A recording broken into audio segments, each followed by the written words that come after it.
en su capítulo 21.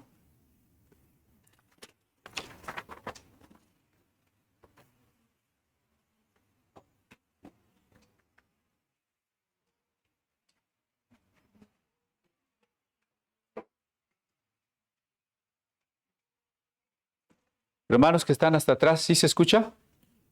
¿Sí? Si no me avisan, no se vayan a dormir. Ok. El título de nuestra plática son las acciones de Caín contra la iglesia apostólica. Y tal vez usted diga, ¿pero cómo? Si Caín está en Génesis y la iglesia apostólica está en Hechos, ¿cómo puede haber las acciones de Caín en la iglesia apostólica? O contra la iglesia apostólica, más bien contra la iglesia apostólica. Bueno, de eso es lo que vamos a ir infiriendo en el análisis de los versículos a partir del verso 15. Después de esos días, hechos ya los preparativos, subimos a Jerusalén. Acuérdense que el apóstol Pablo se ha detenido en la ciudad de Tolemaida y que ahí se ha encontrado hospedado en la casa del evangelista Felipe, que ha sido un buen papá. Digo, no siempre los papás tienen la culpa de lo que hacen los hijos, A veces los hijos pues son mayores y como son libres, pues pueden tomar los caminos más chuecos, ¿no? Pero lo que sí es importante es que mientras son pequeños, los podamos educar en los caminos de Dios. Luego ellos ya serán responsables, como todos nosotros, de decirle sí o no a Dios, ¿no? Pero por lo pronto, pues Felipe se presenta o se deduce que era un padre excelente. Sus 4 hijas estaban sirviendo a Dios con palabras de ánimo y exhortación para la iglesia, porque se dice que eran profetisas. Ellas, como hermanos en otros lugares, y en este tiempo también el profeta Agabo, le habían avisado a Pablo que sufriría persecuciones. Recuerden que Pablo no sufre persecuciones porque le fue profetizado. Es al revés. Le fue profetizado porque iba a suceder. Eso que parece extraño, sí es importante. Las cosas no pasan porque están profetizadas, predestinadas o decretadas. La profecía es un anuncio de lo que ha de pasar, efectivamente, pero lo que ha de pasar queda muchas veces en el terreno de las decisiones humanas. Es decir, en el terreno de la libertad, de lo contingente. La decisión de perseguir a Pablo viene de las personas que rechazan el Evangelio, no viene de Dios. La decisión de enfrentar las persecuciones viene también como una decisión valiente de Pablo, no como un destino inexorable que no se puede evitar. Entonces, la profecía nos anima, nos da esperanza y nos da fuerza para lo que viene, pero no determina lo que viene. Eso es muy importante porque ya hemos dicho que a veces se predica la idea equivocada de los actos proféticos. Que si yo digo ciertas palabras, hago ciertos gestos, voy a ciertos lugares, entonces yo ordeno, decreto que las cosas van a pasar y tienen que pasar porque yo ya lo profeticé. No es así. Muy rápido, porque no quiero quedarme en ese tema. ¿La ciudad de Nínive iba a ser destruida o no? No sabemos. Eso depende de lo que los ninivitas respondieran. ¿No? Sí se ve que la profecía no es esto va a pasar y ni modo, por más que quieras, no lo puedes evitar. No, la profecía es una invitación para que el hombre en su libertad escoja lo mejor. Por supuesto, con el Espíritu Santo que nos capacita, que nos invita. Bueno, entonces cuando Pablo ya se dirige hacia la ciudad de Jerusalén, dice el verso 15, después de esos días, hechos ya los preparativos. ¿Por qué tiene que hablar de preparativos? Acuérdense ustedes que Pablo lleva la ofrenda que las iglesias gentiles han reunido para los judíos cristianos de Jerusalén. Seguramente lleva la ofrenda, lleva otros objetos y se requiere preparar el transporte, hacer planes, porque de Cesarea a Jerusalén hay como 100 kilómetros. A pie son cuando menos 3 días, con los respectivos lugares donde hay que quedarse, ¿no? A esto se refiere con hechos los preparativos. Entonces subimos a Jerusalén. Ciertamente Jerusalén está en una colina que da hacia el monte Sión, pero la expresión subir ante todo tiene un sentido religioso para los judíos. Cuando van de Jerusalén a cualquier otra parte del mundo, dicen bajar. Y de cualquier lugar del mundo que vayan a Jerusalén, dicen subir. Es decir, en el sentido de la dignidad espiritual que ellos le atribuían a la ciudad. Por eso dice, subimos a Jerusalén. Muy bien. Es la quinta vez que el apóstol Pablo va a la ciudad de Jerusalén. Y dice el verso 16, vinieron también con nosotros de Cesarea algunos de los discípulos, trayendo consigo a uno llamado Nasón de Chipre, discípulo antiguo, con quien nos hospedaríamos. El sentido del texto es que Pablo no va solo, va con varios hermanos de las iglesias, y cuando llegan a Jerusalén, se encuentran que hay un judío helenista cristiano. A ver, ya son muchos nombres, ¿verdad? Acuérdense que los judíos son de 2 tipos, igualmente judíos, no son menos o más judíos, simplemente los judíos que viven en Palestina y los judíos que viven fuera de Palestina. A los que viven fuera se les conoce con el nombre de griegos o helenistas. Y el idioma que usaban cotidianamente era el griego. Y el que se usaba en las sinagogas y el idioma en que leían la Biblia, la Septuaginta, era el griego. Los cristianos de Palestina hablaban arameo y aunque en las sinagogas les leían el texto hebreo, era nuevamente parafraseado en arameo. Cada capítulo leído tenía que ser parafraseado en arameo para que la gente lo pudiera entender. Y entonces llegan a Jerusalén, donde predominan los judíos palestinenses, que tienen como una mayoría de judíos cristianos. Aquí es otra relación. Hay judíos cristianos y judíos no cristianos. No hay que pensar que cristianismo y judaísmo son 2 cosas aisladas que no se llevan entre sí. Porque los primeros cristianos fueron judíos. Porque la iglesia durante sus primeras décadas estuvo compuesta solamente por judíos. Y porque, para acabar pronto, el Señor Jesucristo era un judío. Entonces hay judíos cristianos, es decir, que han reconocido que Jesús fue el Mesías. Y hay judíos que no lo han reconocido. De entre los judíos que han reconocido al Mesías, están los que viven en Palestina y los griegos. Hasta aquí me voy explicando. Acuérdense que estos 2 grupos ya habían tenido algunos problemas. Acuérdense del capítulo 6. Los judíos griegos decían que las viudas judías griegas eran menospreciadas en la distribución de la asistencia y de las comidas con que la iglesia ayudaba a las viudas. Se daba preferencia a las judías palestinenses y a las griegas se les dejaba de lado. ¿Se acuerdan de ese problema? ¿Cómo se solucionó ese problema? Se eligieron los 7 diáconos, que uno de ellos fue Felipe, ¿no? Entonces, para que recordemos que hay judíos palestinenses y judíos griegos y que entre los 2 grupos a su vez hay cristianos y no cristianos. En Jerusalén predominan los judíos palestinenses, que de por sí desprecian un tanto a los judíos helenistas y no se diga a los cristianos.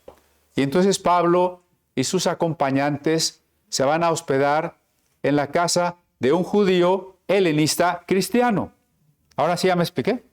Judío helenista cristiano, que se llama Nasón. Y ahí va a llegar con los compañeros. Y luego en el versículo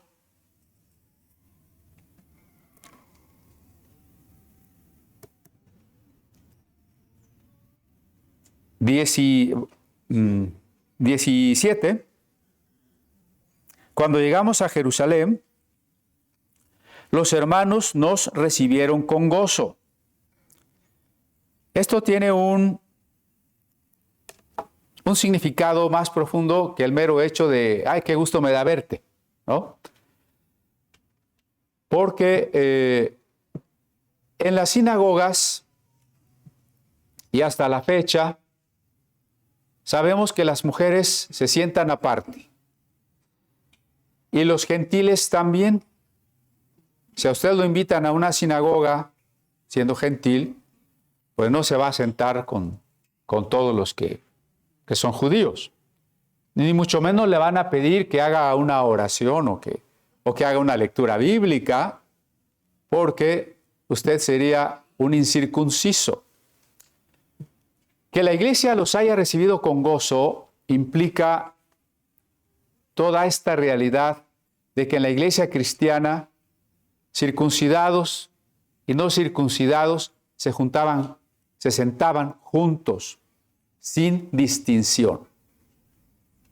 Así como hemos insistido que en la iglesia cristiana las mujeres ya participaban de la oración o de la predicación, a diferencia de la sinagoga, hoy tenemos que insistir que en la iglesia cristiana no hay diferencia entre el que está circuncidado y el que no lo está. Por supuesto que para algunos judíos esto era escandaloso. Era verdaderamente sacrílego. ¿Cómo es posible que pongamos al mismo nivel a los que no han practicado la señal del pacto? Porque eso implicaría que Israel está perdiendo el lugar que le corresponde. Cuando el Mesías apareciera, ¿no sería Israel la cabeza de las naciones? Y si ahora judíos y no judíos nos estamos juntando sin ninguna diferencia, le estamos quitando la importancia al pueblo de Israel. Le estamos quitando la importancia a la ley de Moisés y a la señal que nos inicia en la ley de Moisés, la circuncisión. Entonces, para estos judíos era verdaderamente difícil, ¿no?, el aceptar que los hijos de Abraham y los gentiles estuviesen juntos en el culto. Esto ya lo ha manifestado Dios, por ejemplo, en casa de Cornelio. ¿Sí se acuerdan de qué se trató de la casa de Cornelio? El primer gentil, es decir, el primer no judío, que con su familia, sus amigos, oyó el evangelio y Dios les bautizó con el Espíritu Santo. Dios les bautizó con el Espíritu Santo. En ese pasaje nos relataba que los judíos creyentes en Jesús, al ver ese derramamiento del Espíritu Santo, al ver que Cornelio y aquellos gentiles, hombres y mujeres, estaban hablando en lenguas, se espantaron. ¿Por qué se espantaron? Porque las lenguas se espantan. No, ¿verdad que no? Se espantaron porque entendieron, vieron que también sobre los gentiles se derramaba la unción que otrora habría sido exclusiva para profetas, sacerdotes y reyes. ¿Cómo es posible? No son profetas ni reyes, de acuerdo, pero ni siquiera son judíos. ¿Cómo puede el Espíritu Santo bautizarlos igual que a nosotros en el Pentecostés? Esa es la gran sorpresa. Por eso es que en la iglesia, judíos y gentiles estamos juntos sin distinción, y eso ya ha dejado de importar. Quizá la persona que está a su lado es un judío, quizá es un gentil, ya no tiene importancia, no le pregunte. Ya no tiene importancia porque somos uno en Cristo, ¿verdad? Entonces, cuando dice la iglesia le recibió con gozo a estos predicadores del evangelio, a los gentiles, tiene este gran significado. Así que en el siguiente verso dice, y al día siguiente Pablo entró con nosotros, se incluye Lucas, ¿no?, a ver a Jacobo, y se hallaban allí reunidos todos los ancianos. Bueno, acuérdense que, ¿quién es este Jacobo? Jacobo es el hermano del Señor Jesucristo. Es que hay muchos Jacobos porque los papás le ponían así a los hijos en honor del patriarca Jacob, ¿no? Es decir, en tiempos de Jesús había muchos niños que se llamaban David, Saúl, Jacob o Jesús, es decir, Josué, ¿no? Había muchos niños. Por eso tenemos entre los 12 apóstoles 2 Jacobos, llamado el mayor y el menor. Y este tercer Jacobo, que no es de los 12 apóstoles, sino de los hermanos de Jesús. Si usted recuerda, en el Evangelio de Marcos, capítulo 6, se habla de los hermanos de Jesús. Lo vemos, ¿no? Porque ya vi un signo de interrogación ahí sobre varias cabezas.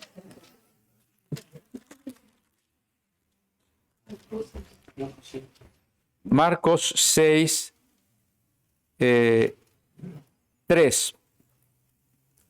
¿No es este el carpintero, hijo de María, hermano de Jacobo, de José, de Judas y de Simón? ¿No están también aquí con nosotros sus hermanas? Y se escandalizaban de él. Eso significa que María era una señorita, María era virgen cuando el ángel le habló y cuando el Espíritu Santo engendró a Jesús en su vientre, para que Jesús fuese hijo de Dios. Nosotros creemos, y la Biblia lo dice, que María era virgen cuando concibió a Jesús y cuando Jesús nació, ¿verdad? Porque Jesús es hijo de Dios. Pero de acuerdo con este texto, también existe la posibilidad de que una vez que María cumplió el papel de ser la madre de la naturaleza humana del Hijo de Dios, como buena judía que era, y conforme a todos los preceptos judíos de la santidad del matrimonio, se hubiese unido a su prometido José y haya sido una bienaventurada y bendecida mamá. ¿Por qué? Porque en el judaísmo la mamá que tiene muchos hijos está bendecida. Y la mamá que no tenía hijos era, yo digo que no es que tenga que ser así, estaba un poco equivocada la concepción popular de los judíos, pero pensaban que la mujer que no tenía hijos estaba castigada por Dios.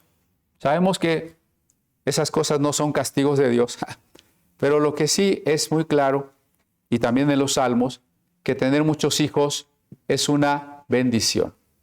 Así que si sus hijos le dan mucha lata, consuélese. Es una bendición. Entonces este Jacobo es el hermano del Señor. Ahora, respecto al nombre de Jacobo, se le conoce de varias maneras. En hebreo es Jacob. Y así, digamos, casi pasa al griego Jacob y al latín Jacob. Entonces, cuando se le añade el Sant Jacob, como las lenguas van cambiando, y Sant Jacob se convierte en Santiago. ¿Sí? Entonces, Santiago es lo mismo que Jacob. Pero también se va acortando el nombre Iago, de donde después se malpronuncia Diego. Y luego Yahweh, de donde sale el nombre Jaime. Y en inglés James. Y en femenino Jacqueline. Entonces ya saben todos los Jacobos, a lo mejor aquí hay más Jacobos de los que pensábamos, ¿verdad? Muy bien, este Jacobo, hermano del Señor, había sido llamado por Dios para un ministerio muy importante en la iglesia. Hasta antes del año 500 no encontramos en la historia de la iglesia, y menos en el Nuevo Testamento, la figura de un obispo que sea obispo universal. No encontramos la figura de un pastor de todos los pastores. No existe eso hasta prácticamente el año 500, ¿no? Cuando estamos hablando ya de Gregorio Magno. En cambio, la iglesia en sus orígenes es gobernada por grupos de personas. El grupo apostólico y los grupos de ancianos. ¿Qué ventaja tiene esto? Bueno, la ventaja es que de acuerdo con pasajes como en la carta a los Corintios, en su capítulo 12, o Efesios, la cabeza de la iglesia es Cristo. La cabeza de la iglesia es Cristo. ¿Sí? Y si una persona que no es Cristo, un dirigente de la iglesia, buena persona, buen predicador, todo lo simpático y carismático que ustedes quieran, es el único que tiene la autoridad por encima de todos, quiérase o no, está ocupando el lugar de Cristo. La cabeza solo puede ser Cristo. Esto no sucede en una sola denominación, sino en muchas. A lo mejor algunas iglesias evangélicas no están de acuerdo con el Papa porque piensan que el Papa ocupa el lugar de Cristo. Pero cuando en esas iglesias evangélicas también hay una especie de papita, pues sale la misma cosa, ¿no? ¿Verdad? Ese es el problema. O en el neopentecostalismo, el apóstol, el padre espiritual, el ungido, pues son sabritas. O sea, papita, ¿no? Para que no se les olvide. El problema de poner una sola persona al frente es cómo podemos estar seguros que él solo hace lo que Cristo le indica. Porque los que admiran a uno de estos apóstoles, por ejemplo, o alguno de estos obispos, están seguros de que ellos hacen solo lo que Cristo les indica. Pero basta ver, confrontando con la Biblia, algunas de sus doctrinas o de sus prácticas para corroborar que Cristo no les indicó eso. Es decir, cualquiera de nosotros se puede equivocar, ¿no? Cualquiera de nosotros se puede equivocar. ¿Qué sucede cuando en vez de una sola persona hay 5 o 6 o 10? Y para llegar a las decisiones importantes tienen que estar de acuerdo todos, después de haber orado, ayunado, discutido, reflexionado, hasta que lleguen a la unanimidad. No a la democracia y menos al consenso. A ver, me explico. La democracia mal entendida es lo que decide la mayoría, es decir, una tiranía de la mayoría. Porque la democracia bien entendida sería lo que es mejor para todos, pero eso está muy difícil, ¿no? Sea mayoría o no, lo que es mejor para todos sería la verdadera democracia. Y el consenso es que, bueno, pues no llegamos a nada, pero pues negociemos y quedemos en algo. Sí, el problema es que ese consenso puede ser incluso sobre algo malo.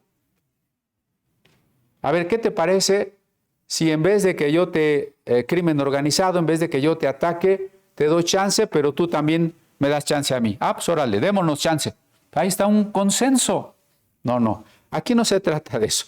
Se trata de una unanimidad que, como Hechos 13 dejó bien claro, después de ministrar al Señor, después de orar y ayunar, los ancianos llegaron a una decisión. La iglesia se debe de gobernar por colegios, es decir, por grupos de ministerios. ¿Sí me explico? No debe estar una persona arriba en ninguno de estos casos, de estos grupos. Por eso es equivocada también la doctrina de las famosas coberturas. Cuando cobertura quiere decir que fulanito es el apóstol y en tanto que lo es también la suprema autoridad de todas estas iglesias, eso está equivocado. Como acabo de decir, eso sería un papita.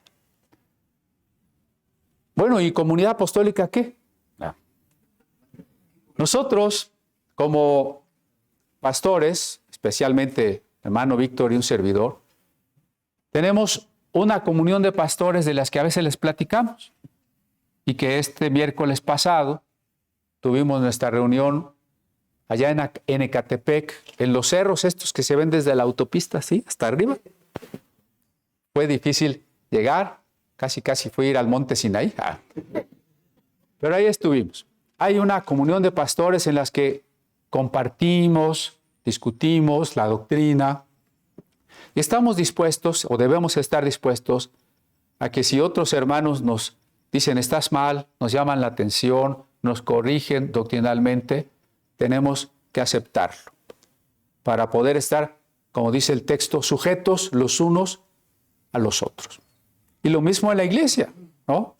En este caso, pues, habemos 2 ancianos, pero pronto esperamos el Señor va a levantar más ancianos y ancianas. De cualquier manera, en muchos casos consulto con varios de ustedes, ¿no? En la misma comisión de construcción o los diáconos o quien sea. Oigan, ¿qué opinan de esto o de aquello? Cualquiera de nosotros puede fallar. Para que la cabeza sea Cristo, tiene que manifestarse su voluntad en la multitud de consejeros. Como dice el texto, en la multitud de consejeros está la sabiduría, ¿no? Como alguna vez les ponía el ejemplo, para que esta mano y esta mano puedan sostener la Biblia, las 2 manos necesitan ponerse de acuerdo, ¿verdad? No, claro que no. La cabeza, estas 2 manos no se ponen de acuerdo. La cabeza. Por eso la importancia de que estemos llenos del Espíritu Santo para que la cabeza gobierne a los miembros y entonces los miembros trabajan coordinadamente. ¿Por qué? Porque están en conexión con la cabeza, no porque ellos hicieron una administración y un organigrama y unos procedimientos de la calidad y del cliente, la satisfacción. No, nada de eso. Porque estamos coordinados cada uno en lo particular por el Espíritu Santo y no puede haber otro resultado más que el que coincidimos, ¿sí? Y por eso debemos de estar alerta. Yo les he dicho que si alguna vez predico algo que no está en la Biblia, por favor acérquense y muéstrenlo, discútanlo, no lo acepten, ¿de acuerdo? Con esto de la diabetes, ¿qué tal si ya se me empieza a atrofiar el cerebro? Y al rato, quién sabe qué ando diciendo, ¿no? Ustedes tienen que estar alerta de lo que enseñamos, de lo que predicamos. Y solo para recordar las tareas de Jacobo, allá en Hechos 15, vamos a regresar, vale la pena. Está precisamente la gran discusión de si los judíos pueden obligar a los gentiles a circuncidarse, a los gentiles que creen en Jesús. La propuesta de estos judíos es que está bien que los gentiles quieran aceptar a nuestro Mesías judío, pero por eso mismo tienen que cumplir la ley de Moisés. Y para poder cumplir la ley de Moisés necesitan el primer paso, que es la circuncisión. En esa discusión están cuando vemos que el verso 7. Después de mucha discusión, Pedro se levantó. O sea, la cosa estaba difícil. Ahí en esta discusión de Jerusalén, no está uno de los apóstoles como cabeza, el propio Pedro, que se menciona aquí, no es la cabeza que dice, esto es lo que hay que hacer, y por tanto ahora mismo voy a proclamar una encíclica de que esto es lo que hay que hacer, ¿no? Pedro no hace eso. Simplemente Pedro se levanta y da el testimonio de cómo Dios derramó el Espíritu Santo en casa de Cornelio. Después se levantan Bernabé y Pablo, verso 12. La multitud cayó y oyeron a Bernabé y Pablo que contaban cuán grandes señales y maravillas había hecho Dios por medio de ellos entre los gentiles. Entonces ahí, luego habló Pedro, luego habló Bernabé, luego habló Pablo. Distintos ministerios, ¿no? La discusión sigue. Ninguno de ellos tiene la última palabra. Todos ellos abonan a que se pueda llegar a un entendimiento y a una unanimidad. Finalmente, dice el verso 13, cuando ellos callaron, Jacobo respondió. Este es el mismo Jacobo del que estamos hablando en el capítulo 21. Jacobo, Pedro y Juan eran los ministros más destacados en la ciudad de Jerusalén. No es que unos ministros sean superiores a otros. En la Biblia todos los ministros son iguales. Pero esa igualdad no obsta, no elimina el que algunos tengan más madurez o más sabiduría que otros. Claro, cada uno tiene un voto, ¿no? Pero algunos, gracias a su consejo, a su sabiduría, pueden ayudarnos a llegar a una decisión. En este caso es Jacobo el que ayuda a llegar a esa decisión. Y lo hace citando las Sagradas Escrituras para mostrar que Dios había de levantar la iglesia profetizada como tabernáculo de David y que cuando eso sucediera, los gentiles serían recibidos.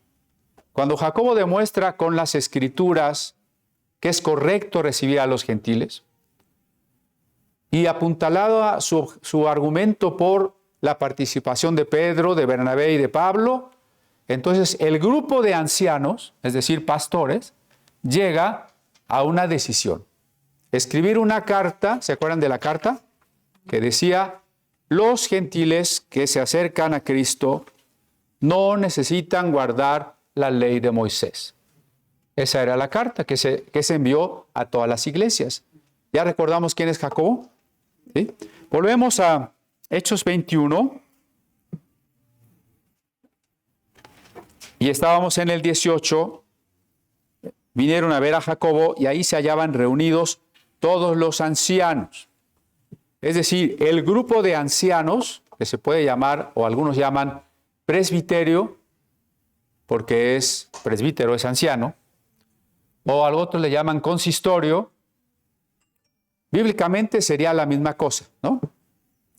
El consistorio es el grupo de pastores que de manera unánime, guiados por el Espíritu Santo, tienen que decidir las cosas más importantes, incluso las dudas doctrinales. Ojo, porque una de las raíces de la herejía es el orgullo. La raíz de la herejía es el orgullo. Herejía, que significa doctrina falsa, en el sentido de negar una doctrina importante, ¿no? Herejía no es cualquier diferencia de opinión que tengamos. El cristianismo da un amplio abanico de libertad para que tengamos diferencias de opiniones. Pero en las doctrinas fundamentales no puede haber distorsión. Si una de esas doctrinas se niega, ya podríamos hablar de herejía. ¿Cuáles son las doctrinas fundamentales? Pues que Jesús resucitó, que hay un solo Dios que es supremo, que la Biblia es la palabra de Dios, que por la muerte de Jesucristo somos salvos por gracia por medio de la fe. Sin alguno de esos puntos no hay cristianismo. Ahí no se puede transigir, ¿no? Son doctrinas fundamentales. Una herejía termina negando explícitamente o implícitamente una doctrina fundamental. No siempre las niega de manera abierta. Solo cuando llevamos a sus conclusiones lógicas una doctrina nos damos cuenta de que es herejía. La herejía nace del orgullo.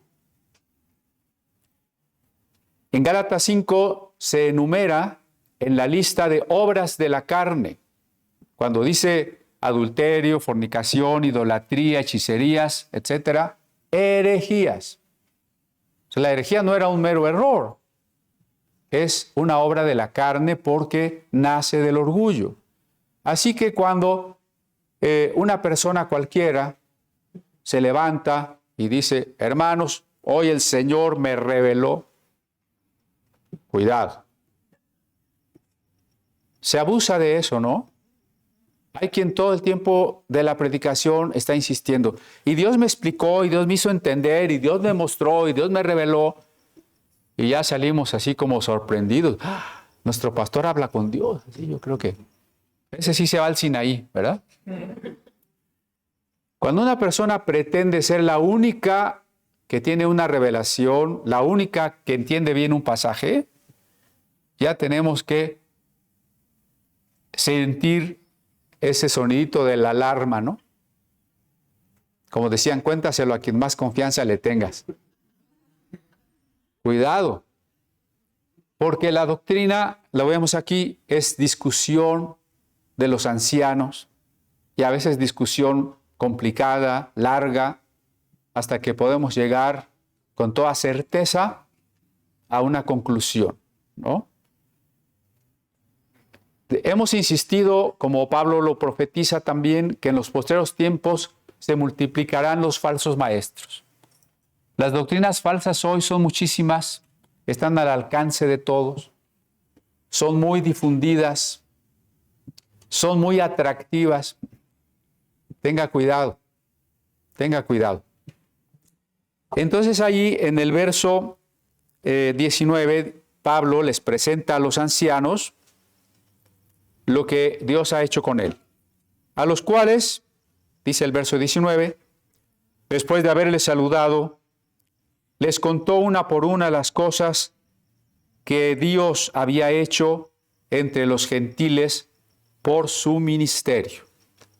Pablo sabe, y los ancianos saben, que el problema de los judaizantes que quieren que los cristianos se vuelvan judíos, y el problema de los judíos incrédulos que quieren perseguir a los cristianos, está presente. Sigue siendo una situación efervescente. Por eso la importancia de que Pablo les insista a los ancianos, porque ya pasó el concilio que acabamos de leer en el capítulo 15. Ya se concluyó que los gentiles no necesitan guardar la ley de Moisés. Por eso cada vez que venga un judaizante y lo quiera convencer, usted ya está vacunado. ¿Sí o no? ¿Ya está vacunado? Porque ya sabe que el decreto apostólico fue que los gentiles no tenemos que guardar la ley de Moisés. Así que cuando le vengan a decir que el hebreo es la lengua sagrada, que hay que reunirnos en sábado, que su pastor no está bien porque no trae su kipá, cuando le empiecen a decir palabritas en hebreo, usted no se va a dejar apantallar, ¿verdad que no? No, pues no. Y no es porque pretendamos ignorar el hebreo, aquí damos clases de hebreo a niveles muy avanzados, ¿no? Porque comprendemos que no tenemos que guardar la ley de Moisés para salvarnos. La salvación es un regalo de Dios. Hace ratito el hermano Dante nos llevó a leer el Salmo 32. Bienaventurado aquel a quien Dios le perdona sus pecados. No dice aquel que se gana la salvación, aquel a quien Dios lo perdona. Ese mismo salmo lo vuelve a citar el apóstol Pablo en Romanos 4, donde dice, lo repite el salmo y dice, ya ven, a quien Dios justifica sin obras de la ley, y cita el salmo. Porque es bienaventurado aquel a quien no se le imputa pecado. no se le atribuye pecado a pesar de haberlo cometido, Dios lo declara inocente. Esa es la justificación. Entonces, el problema de los judaizantes hace que Pablo les cuente todo lo que Dios ha hecho con los gentiles. Como diciendo, si Dios no quisiera salvar a los gentiles, ¿por qué se han convertido tantos gentiles? ¿Por qué Dios ha obrado tantos milagros? ¿Por qué ha derramado el Espíritu Santo? ¿Por qué se han formado iglesias? ¿Por qué son amantes del estudio de las Sagradas Escrituras? ¿Por qué? Para Pablo, todo lo que Dios ha hecho con los que no somos judíos es prueba de que la salvación es universal, de que el amor de Dios es para todos los seres humanos, para todos. De manera incomprensible para nosotros, el amor de Dios es hasta para los más malos. Dios ama a todas las personas, la salvación se ofrece a todos los hombres. Hay que decirlo de una vez, Cristo murió por todos los hombres. No murió por algunos, murió por todos los hombres. Ya sabemos que no todos se van a salvar. La razón de que no se salven no queda en Cristo.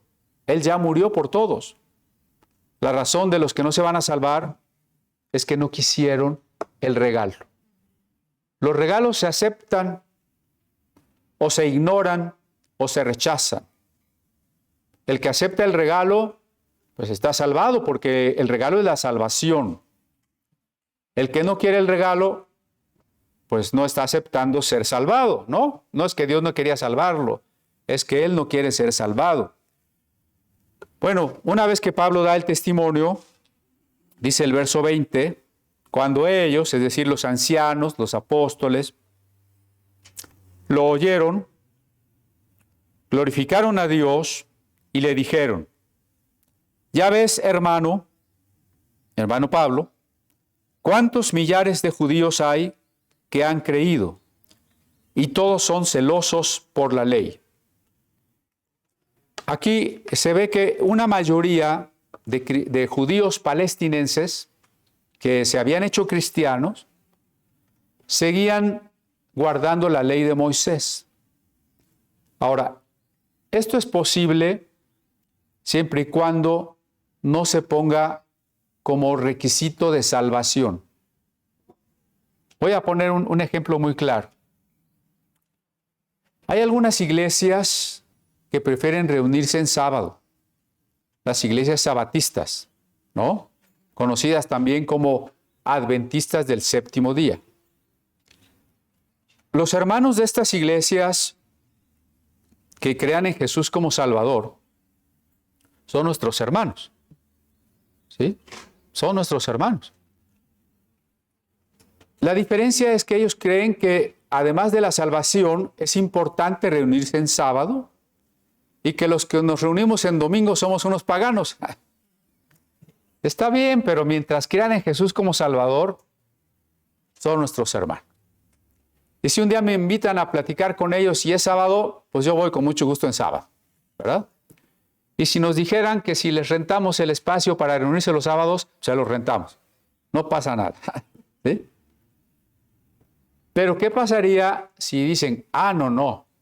Porque también hay un grupo muy radical. Si no guardas el sábado, no te salvas. Eso ya es otra cosa. Porque si ponemos como condición para la salvación algo que no es Cristo, estamos haciendo a un lado a Cristo. No sé si me explico. Sírvanos este ejemplo para ver, un judío creyente en Jesús puede tener dos posturas respecto a la ley.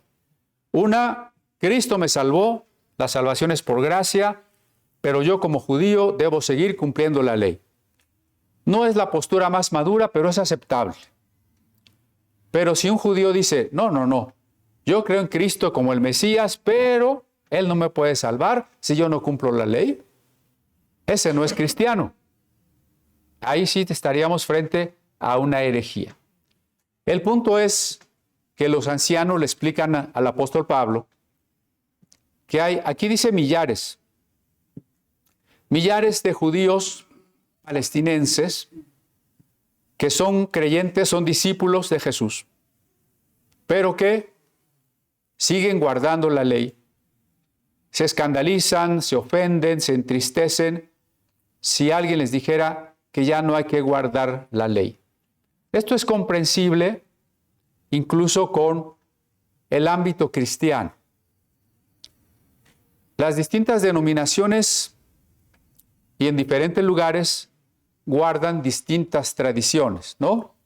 ¿Qué tal que yo voy a visitar a una iglesia ortodoxa donde el sacerdote tiene sus vestimentas muy especiales, su mitra y demás? Y yo le digo, no, quítate eso. Ponte saco y corbata. Como si la corbata fuera la estola sagrada, ¿no? Bueno, ¿qué importancia tiene que el sacerdote traiga esas ropas o no? Pues tiene una importancia muy secundaria. Incluso si esa iglesia entendiera que todos somos sacerdotes, pues que se quede con la ropa que les gusta que tenga el pastor, ¿no? ¿No se ve mejor el pastor así? Ustedes digan y yo para el próximo domingo ya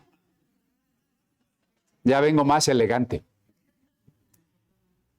Lo pongo como ejemplo de costumbres, ritos, tradiciones que las iglesias pueden tener.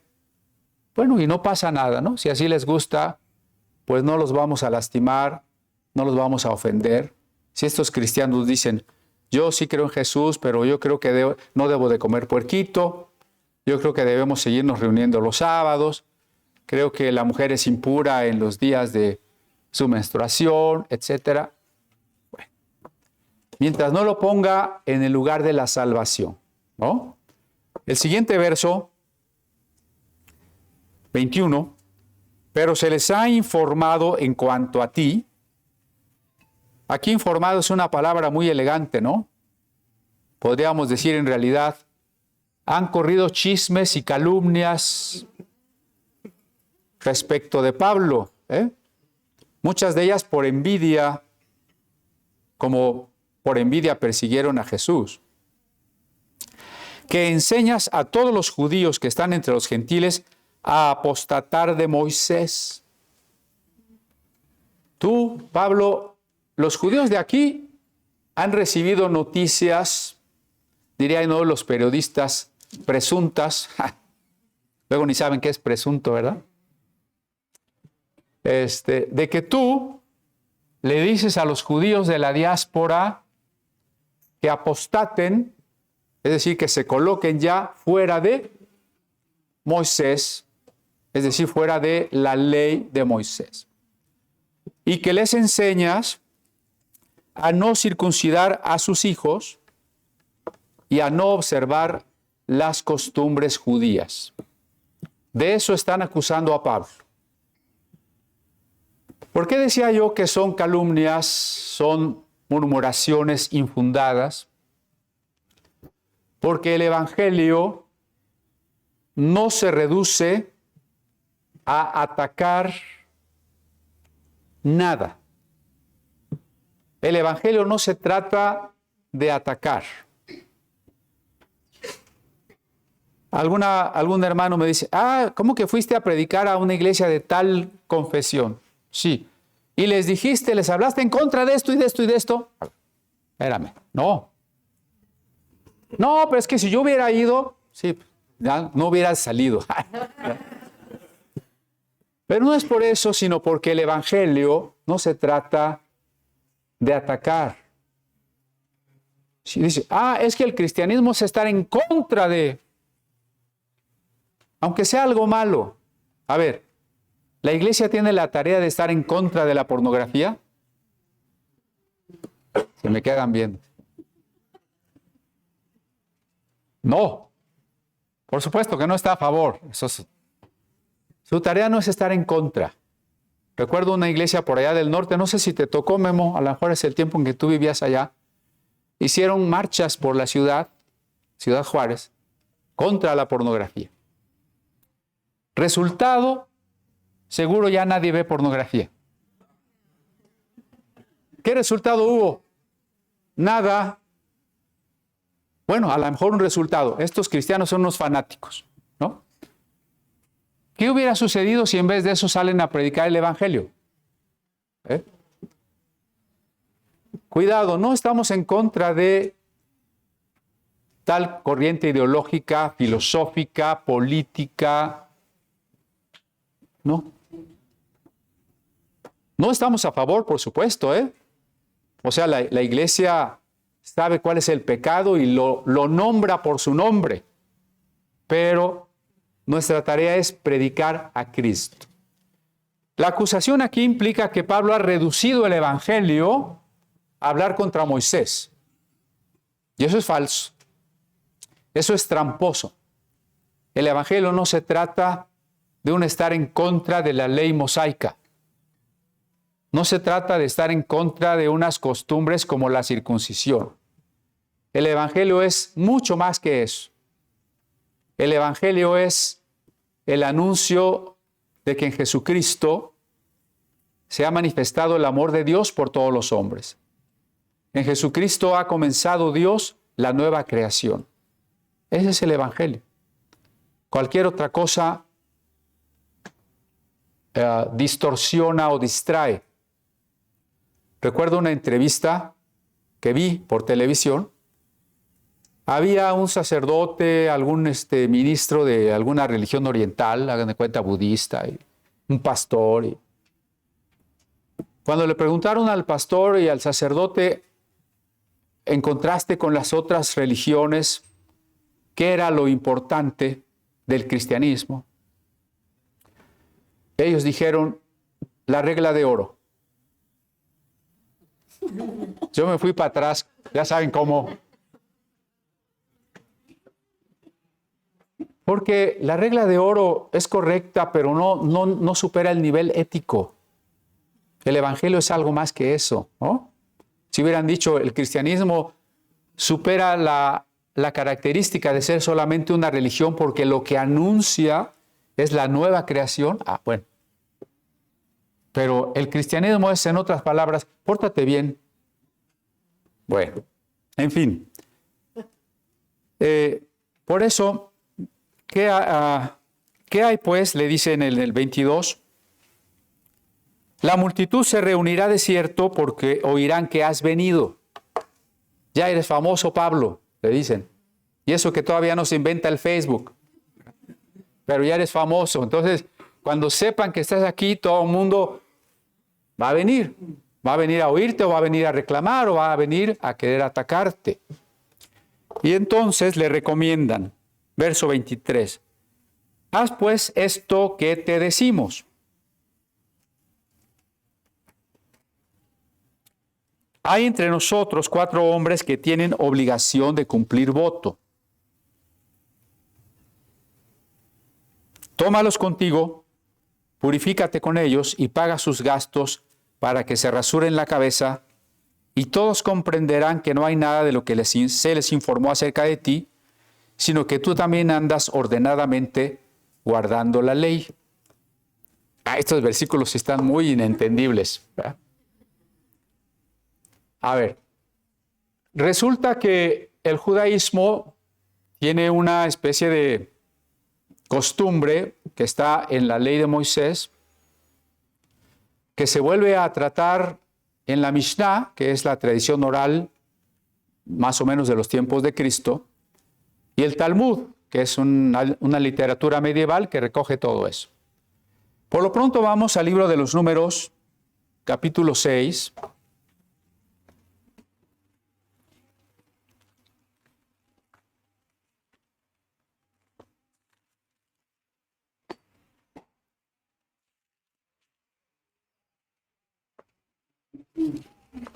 Dice el verso 2, habla a los hijos de Israel y diles, el hombre o la mujer que se apartare haciendo voto de nazareo para dedicarse a Jehová, se abstendrá de vino y de sidra, no beberá vinagre de vino, ni vinagre de sidra, ni beberá ningún licor, ni uvas, etcétera, etcétera.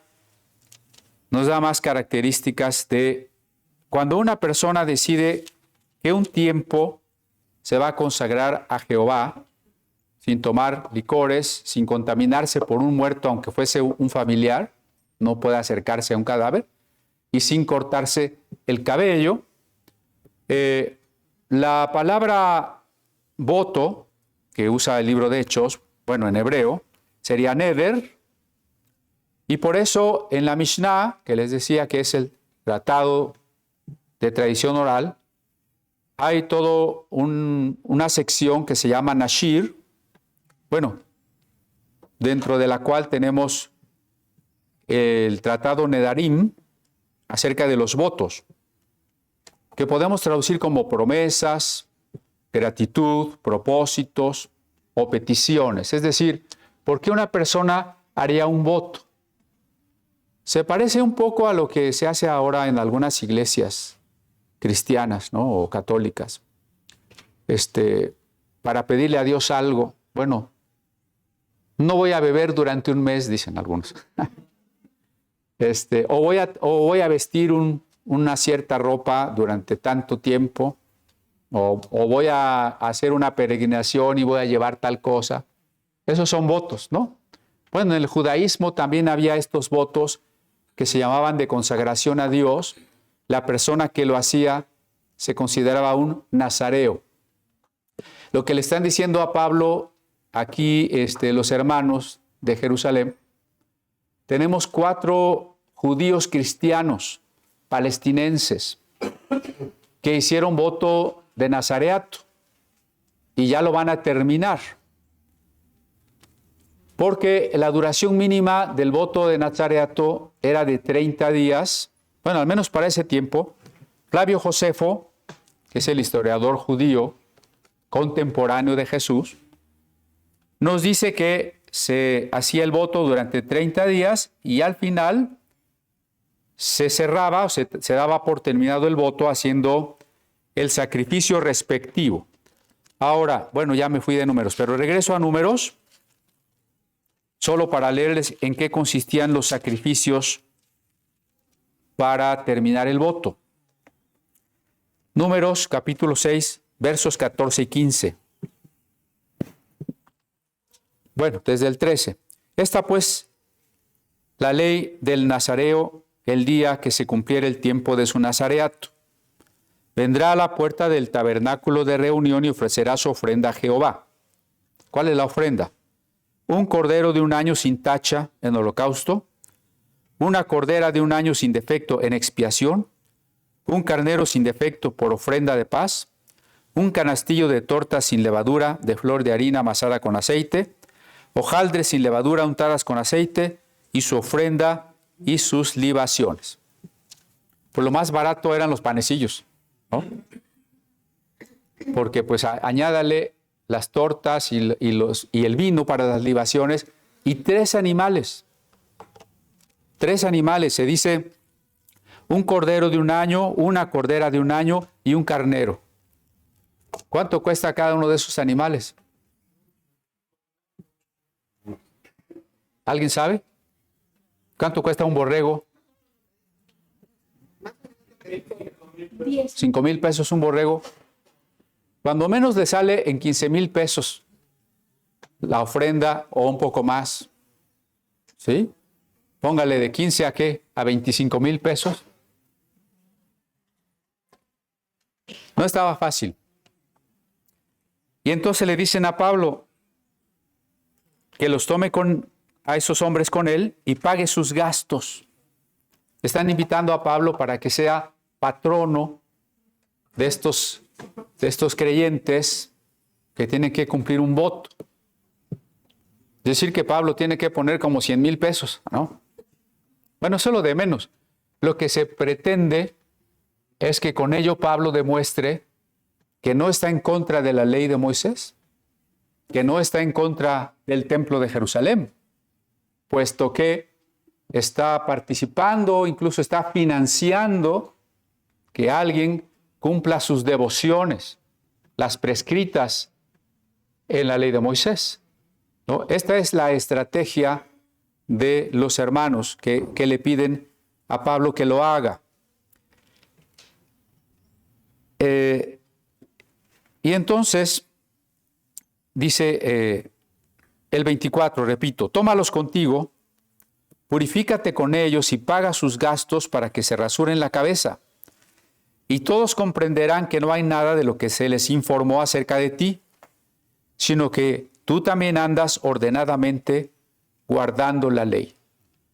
Esto se lo están pidiendo los mismos ancianos que ya dejaron en claro que los gentiles no tienen que guardar la ley, ¿no? Ese era un aspecto del problema. El otro aspecto del problema son los judíos cristianos que sí quieren guardar la ley y que están confundidos por lo que han oído acerca de Pablo. Y por supuesto, el ataque de los judíos que no son creyentes. Y entonces dice el verso 25, pero en cuanto a los gentiles que han creído, nosotros les hemos escrito determinando que no guarden nada de esto. O sea, vuelve a decir o reitera que los gentiles no tenemos que guardar la ley de Moisés. Solamente que se abstengan de lo sacrificado a los ídolos, de sangre, de ahogado y de fornicación, que son los preceptos que indicaba la carta de Hechos 15, y que como ya la estudiamos, pues no lo vamos a repetir. No tenemos que guardar la ley de Moisés en dos sentidos. La ley de Moisés tiene preceptos que son ritos, ceremonias, sacrificios, y tiene mandamientos morales. ¿Sí o no? ¿Cuál de las dos cosas de la ley de Moisés no debemos de guardar? ¿La de los ritos o la de los mandamientos morales? Ninguna de las dos. Ninguna de las dos. La de los ritos, pues qué cosa es más fácil de entender. Tan fácil como saber que Cristo es el Cordero, que ya murió, y por eso ya no hacemos esos ritos. Pero tampoco tenemos que guardar los mandamientos morales de la ley. Primera, porque cuando no conocíamos a Cristo no podíamos guardarlo, aunque quisiéramos. Segundo, porque guardar esos mandamientos no nos puede salvar. Nadie se salva por las obras de la ley. Y no tenemos que guardarlos porque ahora que somos cristianos y estamos llenos del Espíritu Santo, el fruto del Espíritu Santo es amor, gozo, paz, paciencia, bondad. Nada en contra de la ley. El cristiano no vive como Dios quiere porque guarda la ley, sino porque vive en el Espíritu. Nosotros hemos muerto a la ley. Romanos 7 dice que hemos muerto a la ley. Cuando morimos con Cristo, incluso cuando fuimos bautizados y en el bautismo fuimos sepultados, hemos muerto a la ley. Eso ténganlo muy presente porque puede ser una pregunta capciosa. ¿Tenemos que guardar los 10 mandamientos?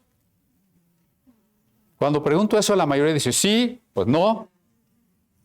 Para empezar, a ver el cuarto de guardar el sábado, ¿usted lo guarda? No tenemos que guardar los 10 mandamientos. Pero, o sea que ya podemos pecar. No. Claro que no. Son 3 niveles. Este es el nivel del pecado. Nadie guarda los mandamientos. El segundo nivel es el de los mandamientos. La gente trata de guardarlos, pero no puede. El tercer nivel es el de la gracia y la fe. El Espíritu Santo nos ayuda a guardar los mandamientos, pero no nos salvamos por ellos, nos salvamos por Cristo. ¿No? ¿Sí se entiende? ¿En cuál nivel está usted? Tercero, muy bien, muy bien. Ok, entonces Pablo tomó consigo a aquellos hombres, dice el verso 26, y al día siguiente, habiéndose purificado con ellos, entró en el templo. Se decía que todos los judíos que venían de alguna nación gentil tenían que pasar por una ceremonia de purificación. Y entonces al tercer día de su llegada, Pablo, acompañando a estos 4 cristianos judíos, les acompaña pues al templo a hacer la ceremonia de purificación del viaje y para continuar en la plática con los sacerdotes de en qué momento, en qué día ellos iban a poder ofrecer sus sacrificios. Acuérdense que, o imagínense la fiesta de Pentecostés. Todo lo que está pasando aquí es la fiesta del Pentecostés. ¿Cuántos judíos de Palestina y de otras partes del mundo querían venir a ofrecer sacrificios? Muchos. Así que había largas filas porque pues está el altar de los sacrificios y ahí tienen que esperar a que cada sacerdote haga el sacrificio. Y un sacrificio es tardado. Hay que hacer todo el rito, hay que matar al animal, hay que desangrarlo, hay que quemarlo, hay que partirlo. ¿Cuánto se puede tardar un sacrificio? Mínimo medio día, ¿no?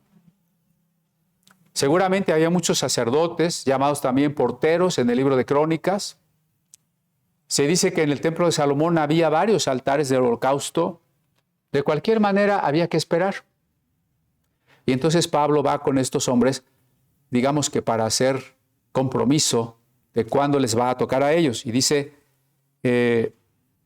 al día siguiente, habiéndose purificado con ellos, verso 26, segunda parte, entró en el templo para anunciar el cumplimiento de los días de la purificación, cuando había de presentarse la ofrenda por cada uno de ellos. Y entonces los sacerdotes, sobreentendemos aquí, le dicen, sí, a ustedes les toca en 7 días. Así dice el verso que sigue. Pero cuando estaban por cumplirse los 7 días, unos judíos de Asia, al verle en el templo, alborotaron a toda la multitud y le echaron mano. Esta profecía de que Pablo sería perseguido empieza a cumplirse aquí, a pesar de que la iglesia y de que Pablo están condescendiendo con las costumbres judías a fin de no crear obstáculos al evangelio y a fin de evitar en lo posible la persecución, por supuesto, sin negar a Cristo. A pesar de eso, la persecución ha comenzado. Pero ya no voy a seguir con la sección donde se cuenta todo lo de la aprehensión. Solamente quiero reiterar que una práctica o doctrina puede implicar la negación de un fundamento o puede no negarlo. Ahora que se acerca la Semana Santa, hay iglesias que dicen que no hay que celebrar la Semana Santa porque es un sincretismo, una reminiscencia de costumbres paganas en que se celebraba la entrada de la primavera. Hay mucho desierto en ello. Las iglesias que no celebren Semana Santa y las que celebren Semana Santa, ¿se tienen que pelear? Hay libertad. ¿Tú quieres celebrar la Semana Santa? Aquí va a haber cultos. ¿No quieres? Pues no vengas. No vengas ese día, ven otro día. Lo mismo pasa con la Navidad, ¿no? Es que la Navidad es pagana y quién sabe. Está bien, no quieres celebrar la Navidad, no la celebre. ¿La quieres celebrar? Celébrala. Ahora, si tú no quieres celebrar la Navidad, pero tu familia inconversa te pidiera que en la cena de Navidad les lleves un mensaje, ¿qué mensaje les vas a llevar? Son unos paganos. ¿Verdad que no? Es decir, tenemos que aprovechar costumbres, creencias, tradiciones para predicar el evangelio. Podemos condescender hasta ciertos límites. Cuidado con esto de los límites, ¿no? Primera, no podemos condescender en algo que implique negar una doctrina fundamental, en algo que implique negar a Cristo. ¿Qué tal si un cristiano dice, pues es que ya me voy a circuncidar? Como los hermanos que están ahí en Tehuacán, Puebla. Digo, algunos. No donde va el hermano Víctor, no, otros. Y dicen, ¿sabes qué? Me voy a circuncidar. ¿Y para qué? No, ¿por qué? Pues para ser salvo. Ahí no podemos condescender. Para nada, ¿no? Podemos tener diálogo, comunión con los judíos no creyentes en Jesús. Sí, y la tenemos bastante, ¿no? Tenemos bastante comunión con ellos, pláticas, asistimos. En la semana compartía yo un video de donde estoy en una sinagoga hablando de la Biblia de Ferrara, ¿no? Sí. No vamos a condescender donde se niegue una doctrina fundamental, pero todo lo demás que diría Pablo, me hago judío a los judíos, gentil a los gentiles, flaco a los flacos. No me va a costar ningún trabajo, ¿verdad? ¿Dónde más tenemos que tener cuidado hasta dónde llega la condescendencia? Es que para que vengan jóvenes, vamos a tocar aquí reggaetón, me voy a hacer unos tatuajes, me voy a poner los pelos de colores. ¿Será que así vamos a condescender? No, cuando no se puede condescender, cuando la fe se empieza a poner en otros aspectos más de atracción, de mercadotecnia, de seducción, y no en el Espíritu Santo. Vamos a condescender solo cuando el amor nos dice que hay un hermano débil o un hermano con algunas ideas distintas, pero que lo importante es la unidad. Lo importante es que se predique el Evangelio de Cristo. Así que, bueno, pues cierro con el título. No lo terminamos porque ustedes dirán, ¿y entonces dónde quedó Caín? Tendríamos que haber llegado al final del capítulo, pero lo que veríamos es que el falso adorador quiere matar al verdadero adorador, ¿no? Adelantando un poco a lo que todavía veremos. Por lo pronto aquí hay judíos que vienen de Éfeso, donde Pablo fue tremendamente perseguido, que cuando ven a Pablo con Trófimo, que es de Éfeso y no es judío, lo usan de pretexto para decir que Pablo ha metido gentiles en el templo. Eso es de la próxima semana. Pero eso sirve para que lo empiecen a linchar y estén tratando de matarlo. No lo pueden matar porque llegan los soldados romanos, pero de ahí en adelante Pablo inicia un cautiverio de muchos años. Entonces, los dos están ofreciendo a Dios una relación, un sacrificio, una devoción, una religión. Abel y Caín. Los judíos cristianos y los judíos anticristianos. Más allá de las diferencias doctrinales, hay que subrayar aquí las actitudes. Porque más allá de las diferencias doctrinales, si es que las hubo entre Caín y Abel, lo importante son las actitudes. ¿Quién quiere matar a quién? ¿El verdadero cristiano quiere matar a alguien? Por eso se aprovechan de los cristianos y los persiguen. Porque si fuéramos una religión guerrera, de esas que blasfemas contra mi religión y te mato, todos nos respetarían mucho. Pero dice Jesús, los envío como corderos en medio de lobos. Las instituciones llamadas cristianas, pero que se han alejado del cristianismo, sí llegaron a ser perseguidoras. Por eso Casiodoro de Reina, el traductor de nuestra Biblia, junto con otros pensadores como Sebastián Castellio o Erasmo de Rotterdam, insistían que por cuestiones de doctrina la Iglesia no puede perseguir a nadie, no puede castigar y mucho menos matar a nadie.